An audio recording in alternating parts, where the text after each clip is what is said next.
নতুন পড়তে হবে কোনো কথা নাই। উত্তম জামা কাপড় পরা, পরিষ্কার পরিচ্ছন্ন পরা, নতুন পাইলে পরবেন, না হলে নতুন কিনতে হবে, বেরিয়ে তো নতুন ছা হইতে এনো, কথা বুঝছেন না? কিন্তু নতুন কিনতে হইব কোন হাদিসে কেউ দেখাইতে না। নতুন জামা কাপড় ফিরে আইতে হবে কোন কথা গেল মানুষে কিনতে কিনতে বিষম হয়ে গেছে আর কি। গোসল করছেন, নতুন জামা কাপড় পরছেন, আতর লাগাইছেন, মসজিদে আসেন বা অথবা ঈদগাহে যাচ্ছেন, এমন একটা দিন হবে আপনি গোসল করতেন না, আপনি গোসল করাই দিন। আপনি নতুন জামা কাপড় পরতেন না, আপনি পরাই দেব। আপনি আতর লাগাইতেন না, আপনি লাগাই দেব। আজকে নামাজ পড়ার জন্য আসছেন, আপনি সামনে নিয়ে নামাজ পড়ে ফেলাইব। আছে কি না নাই? এরকম একটা দিন আছে কি না?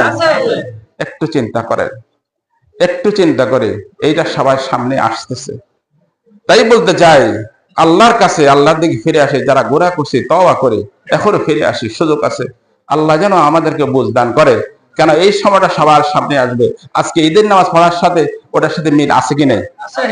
আছে কি নাই? সব কিছু আপনি খেয়াল করে দেখেন, এরকমই নামাজ পড়বো আজকে আমরা, কিন্তু আমরা কি আমাকে সামনে নিয়ে নামাজ পড়ে ফেলাইব? আজকে যে নামাজ পড়ার জন্য আমরা সবাই আসছি, এটা ঈদের নামাজ। কি নামাজ? ঈদের নামাজ। এই ঈদের নামাজ রাসূল করিম সাল্লাল্লাহু আলাইহি সাল্লাম মদিনাতে যাওয়ার পরে দেখলেন যে মদিনার মানুষেরা 2টা দিন খুব খেলা অর্থাৎ উৎসব করে। রাসূল করিম সাল্লাল্লাহু আলাইহি সাল্লাম জিজ্ঞাসা করলেন, তোমরা এটা কি করো? কারণ আইয়ামে জাহিলিয়াতের যুগে আমাদের এরকম ছিল, আমরা এই 2টা দিনে উৎসব করি। বলছে তোমাদের এই উৎসব থেকে আমার আল্লাহ পাকের পক্ষ থেকে আরো 2টা দিন উৎসবের জন্য নির্ধারিত, তোমরা খুশির ব্যাপার। আমরা খুশি, সেটা হলো ঈদুল ফিতর আর ঈদুল আযহা। ঈদুল ফিতর হলো সদকা দিয়ে, ফিতরা দিয়ে সবাইকে কি করবে, যাদের পাওয়া উপযুক্ত তাদেরকে কি করবে, উৎসাহিত করবে, আর নিজে মুসল্লা আসে নামাজ পড়বে। এটা ঈদুল ফিতরের শুকরিয়া। কেমন?